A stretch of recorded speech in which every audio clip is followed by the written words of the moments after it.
तो हम लोगों ने क्लासिकल फिज़िक्स में जो कठिनाइयाँ आईं उनकी चर्चा की, विशेष रूप से रेडिएशन, प्रकाश, लाइट, इनसे संबंधित बातें किस प्रकार से विकसित हुई धीरे धीरे, उसकी चर्चा की। तो आगे के लेक्चर्स में हम अब इलेक्ट्रॉन्स के ऊपर या मटेरियल पार्टिकल्स के ऊपर चर्चाएं शुरू करेंगे, लेकिन उसके पहले हम कुछ प्रश्न हल करना चाहेंगे, कुछ सवाल बनाना चाहेंगे, न्यूमेरिकल प्रॉब्लम्स करना चाहेंगे। तो आज हम थोड़े से सवाल बनाने की कोशिश करते हैं। तो पहला सवाल हम ले रहे हैं, हरे रंग की लेज़र टॉर्च से हरे रंग की लेज़र टॉर्च से निकलते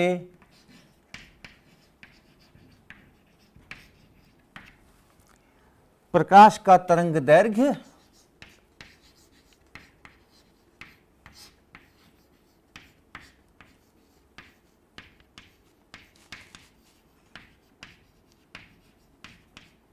532 नैनोमीटर है।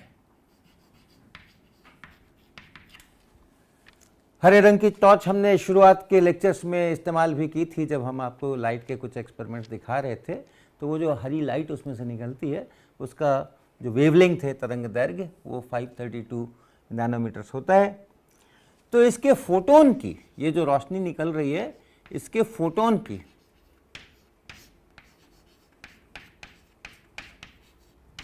ऊर्जा कितनी होगी?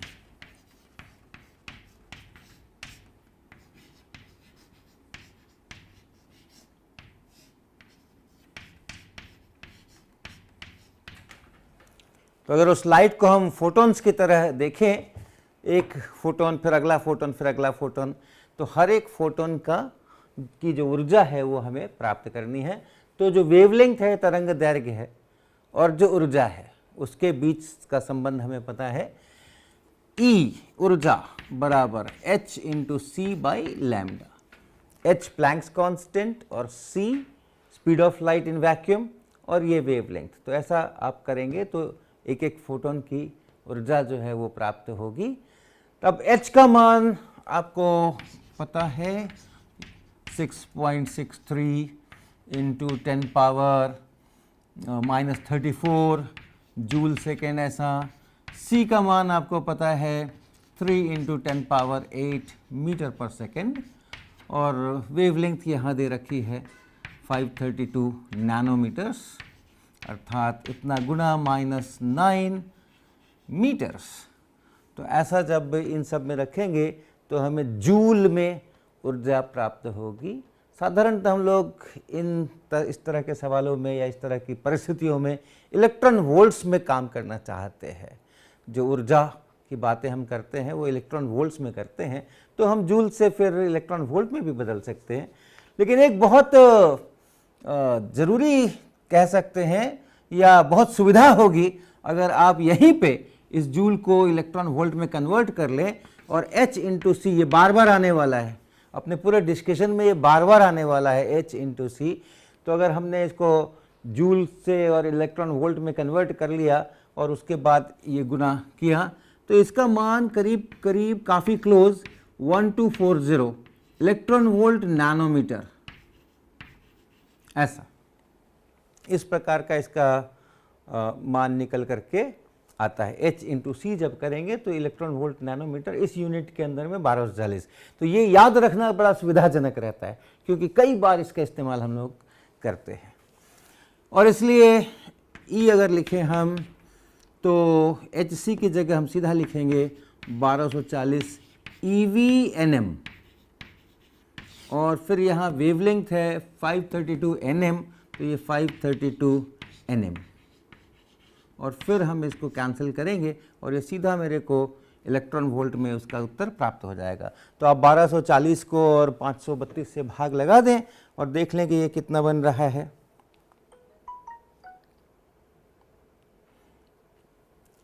तो ये 1240 को हमने भाग लगाया 532 से, और ये बना 2.33 इलेक्ट्रॉन वोल्ट।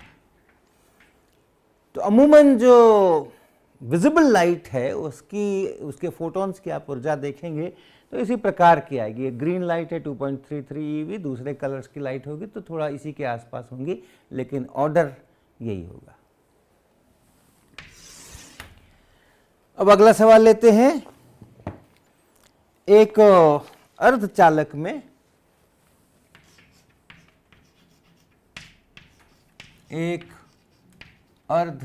यानी सेमीकंडक्टर में ऊर्जा का बैंड गैप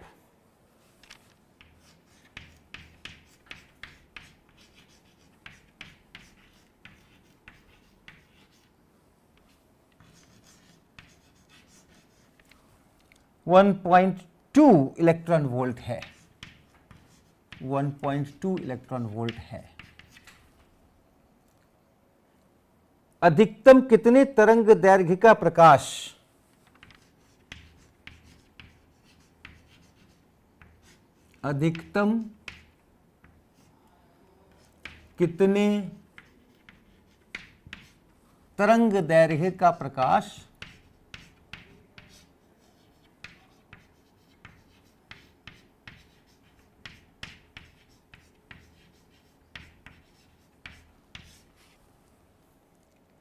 इस पर पड़ना चाहिए?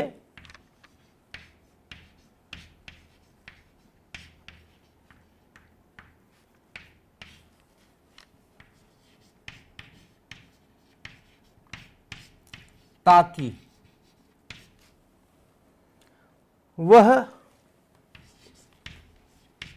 वैलेंस बैंड के किसी इलेक्ट्रॉन को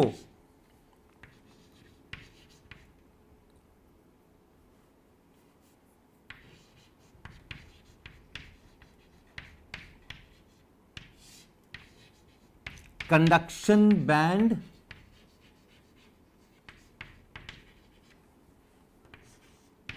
में ले जा सके।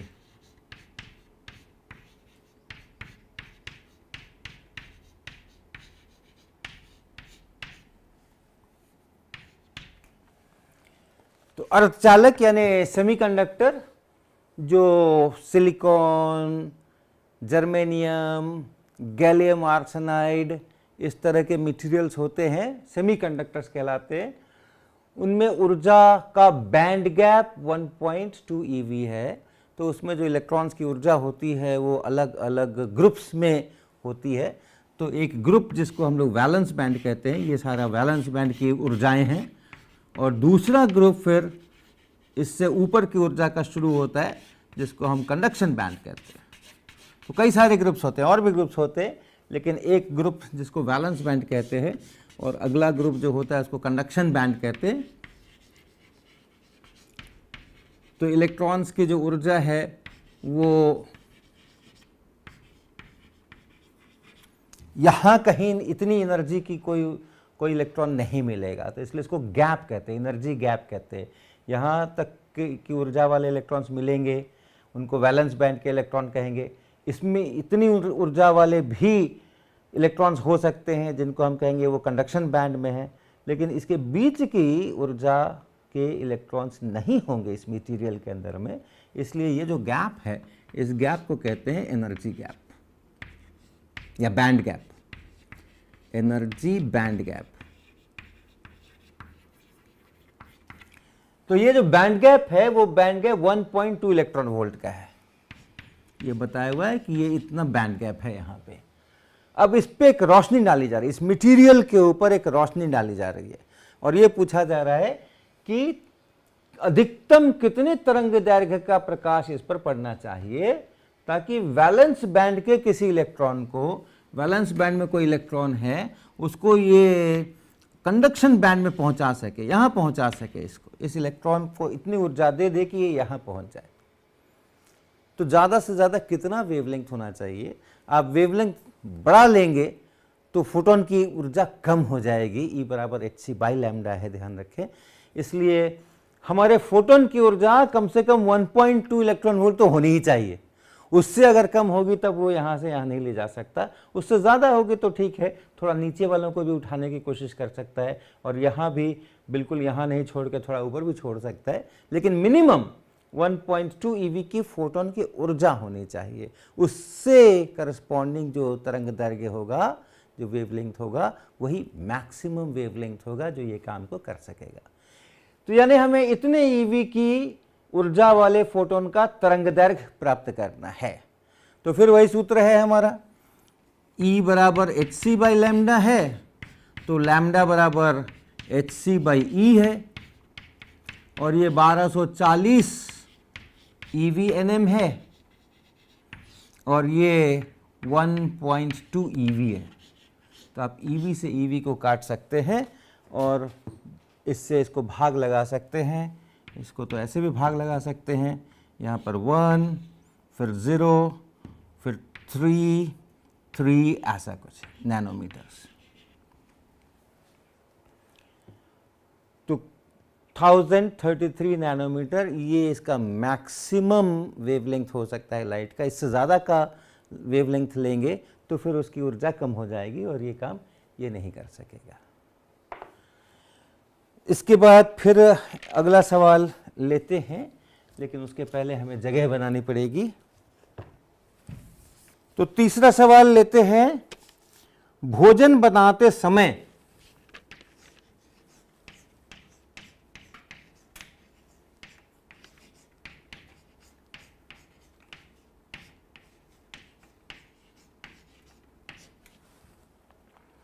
चूल्हे पर रखे तवे का ताप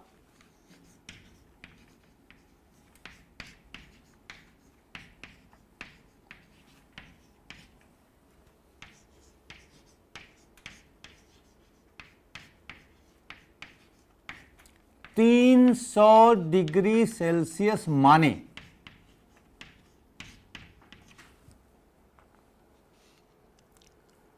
इससे निकलते विकिरण में, इससे निकलते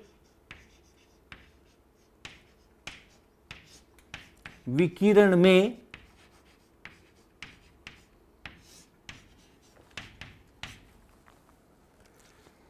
किस तरंग दैर्घ्य पर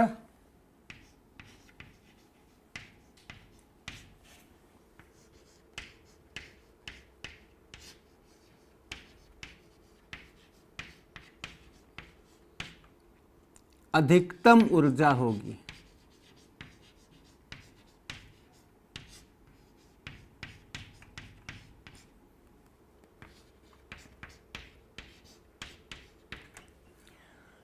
भोजन बनाते समय चूल्हे पर रखे तवे का ताप 300 डिग्री सेल्सियस माने, इससे निकलते विकिरण में किस तरंग दैर्घ्य पर अधिकतम ऊर्जा होगी।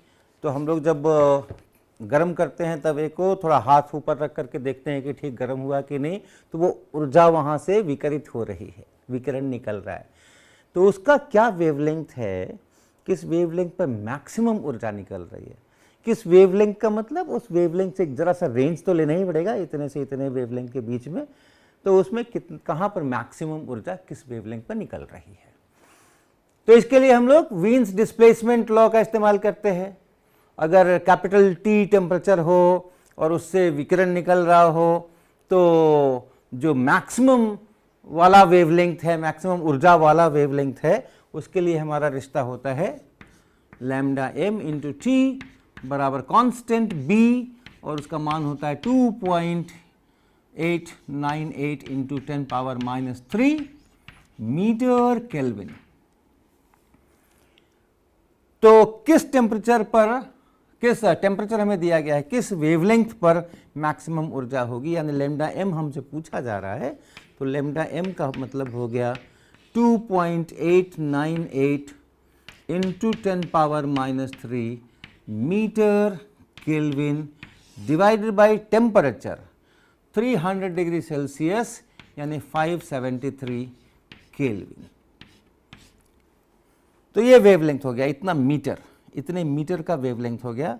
तो इसका आप कैलकुलेशन कर सकते हैं। और अगर इसका कैलकुलेशन कर ले हम तो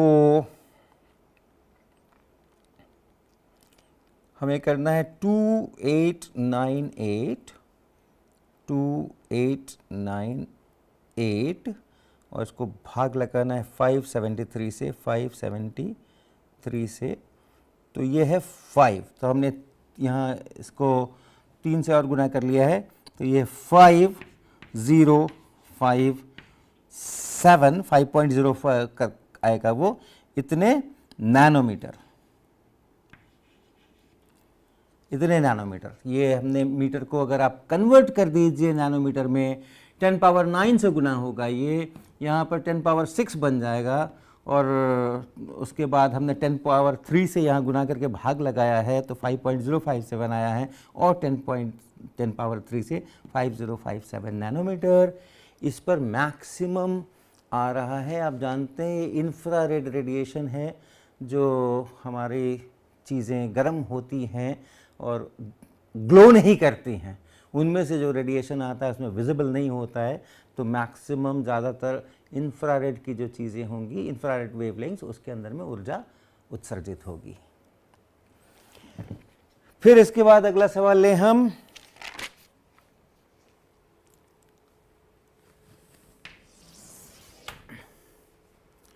प्लांक के विकिरण नियम के अनुसार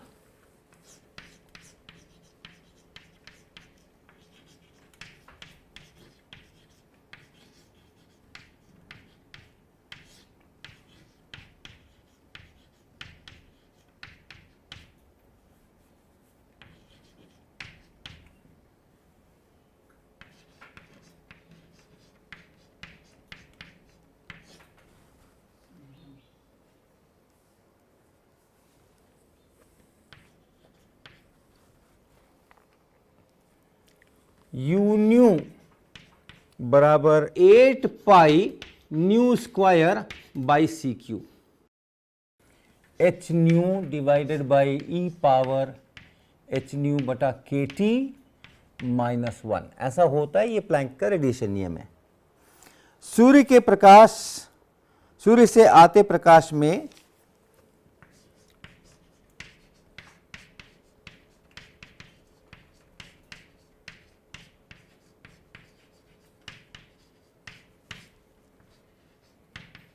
अधिकतम ऊर्जा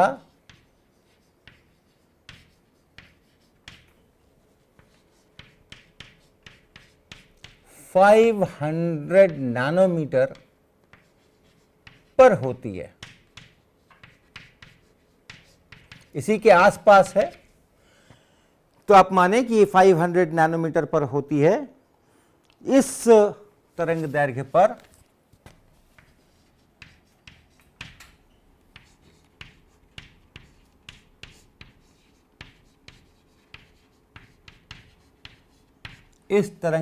पर ई पे पावर एच न्यू बाई के टी का मान निकालें।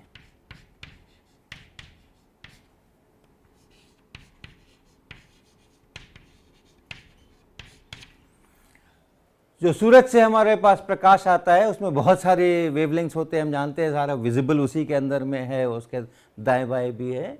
जो अधिकतम मैक्सिमम रेडिएशन जिस वेवलेंथ के अराउंड है वो वेवलेंथ है 500 नैनोमीटर, ऑलमोस्ट। तो इस वेवलेंथ पे ई पे पावर एच न्यू बाई के टी का मान निकालें, क्योंकि इसका इस्तेमाल अगर करना है तो यही सबसे कठिन फंक्शन है। बाकी तो सब गुना करने हैं, भाग देने हैं, घटाना है, 1 को घटाना है, तो इसी की चिंता अधिक करनी पड़ेगी। तो इसका मान निकालें।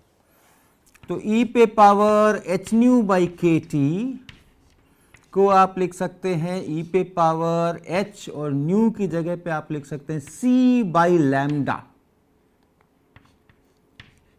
के। सी बाई न्यू की जगह सी बाई लैम्डा लिख सकते हैं, और उसके बाद ये टी है, ये टी है और के है।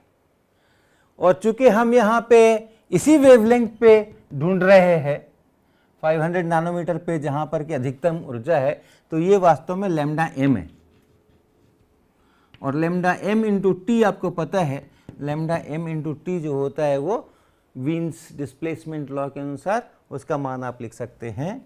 तो ये हो गया e पे पावर hc यानी 1240 EV/nm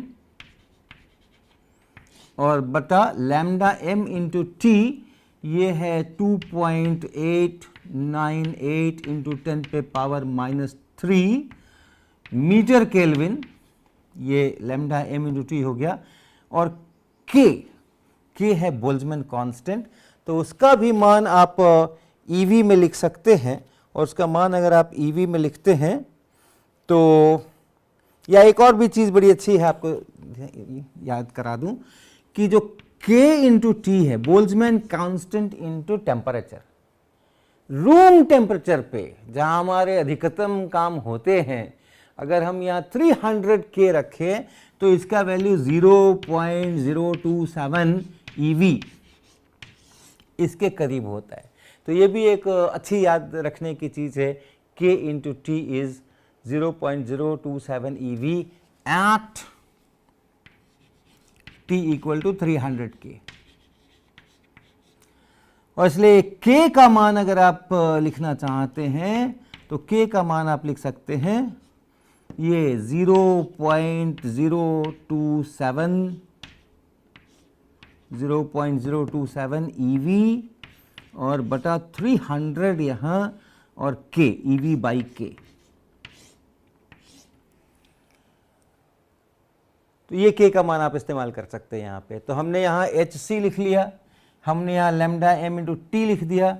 अब हमें सिर्फ K लिखना है, तो ये K का मान आप लिखें यहाँ पे, ये इंटू 0.027 और बटा 300, ये बटा 300 हो गया और EV बाई K, तो यहाँ पर ये EV हो गया और यहाँ पर ये K हो गया केल्विन। तो आप देखें इस EV से आप इस EV को काट दें, इस केल्विन से आप इस केल्विन को काट दें। ये नैनोमीटर है, ये मीटर है, तो केवल 10 पावर -9 का फैक्टर आएगा। और ये सब कुछ आप हल करें तो ये सब हल करके और जो वैल्यू निकलता है ओके एच न्यू बाई के टी का जो वैल्यू निकलता है that is 4.75। H new by के टी का जो वैल्यू निकलता है दैट इज़ 4.75। ये इसको हल करके और फिर e पे पावर 4.75 कितना है वो आप निकाल सकते हैं।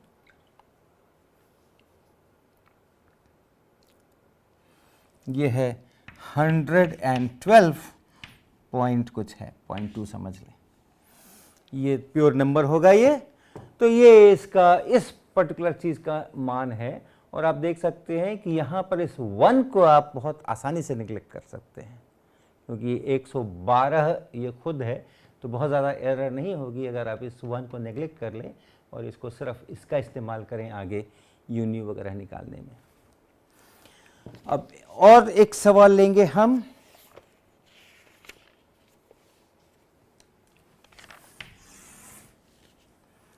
एक मिलीवॉट के हीलियम नियॉन लेजर से, 1 मिलीवॉट के हीलियम नियॉन लेजर से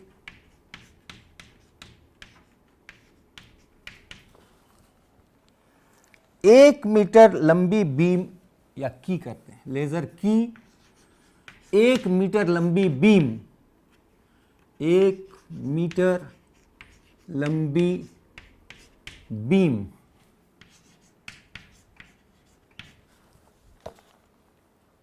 में कितने फोटॉन्स होंगे, में कितने फोटॉन होंगे।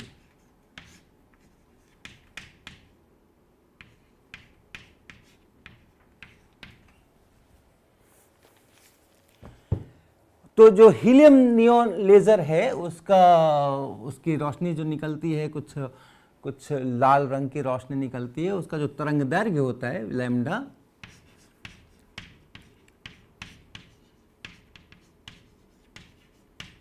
सौ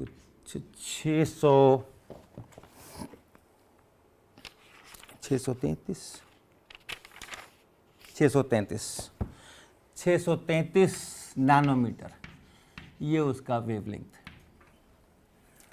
तो क्या करेंगे हम, कैसे प्राप्त करेंगे कि 1 मीटर लंबी बीम है, अपने पास ये लेज़र है, यहाँ टॉर्च है और उस टॉर्च से ऐसे लेज़र निकल रही है, और किसी समय पे इस 1 मीटर लंबी बीम के अंदर में कितने फोटॉन्स हैं ये हमें प्राप्त करना है।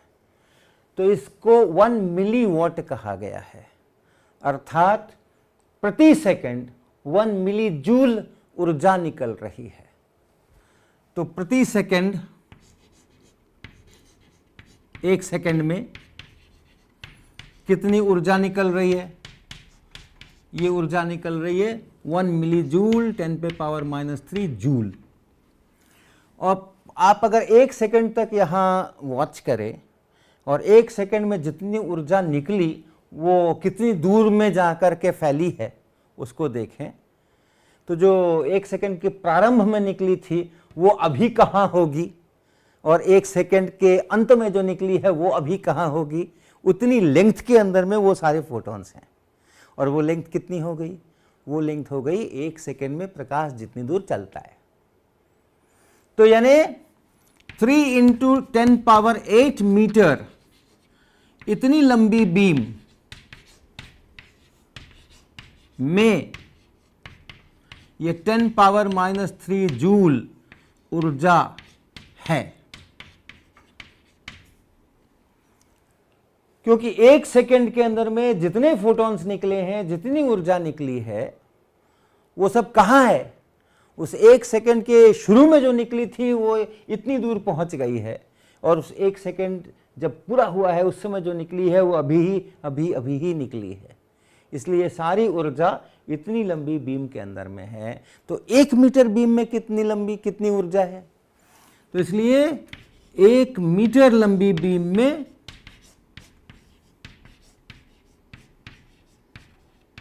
10⁻³ बाय 3 × 10⁸ इतने जूल ऊर्जा है।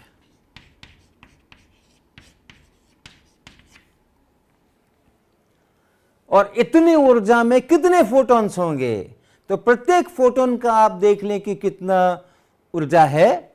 तो प्रत्येक फोटोन की ऊर्जा अगर आप देखते हैं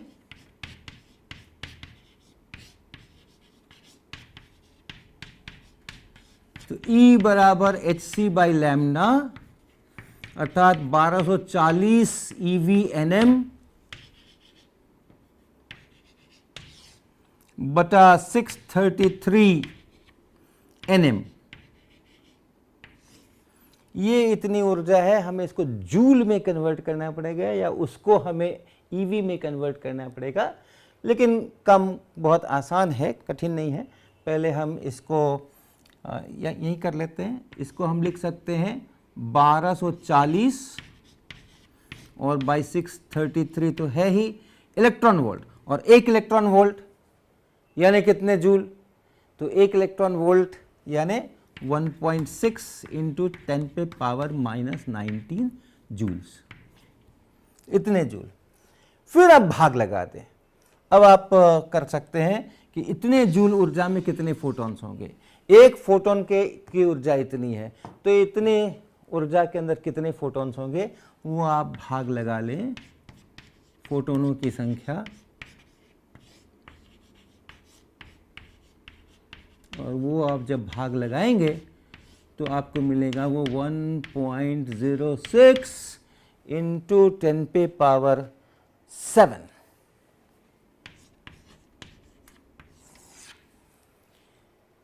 तो इतने फोटॉन्स 1 मीटर की दूरी के अंदर में होंगे। अगर 1 मिलीवॉट का लेज़र है, कई बार हम ऐसे एक्सपेरिमेंट्स करते हैं जिसमें कि हमें बहुत कम इंटेंसिटी की ज़रूरत होती है।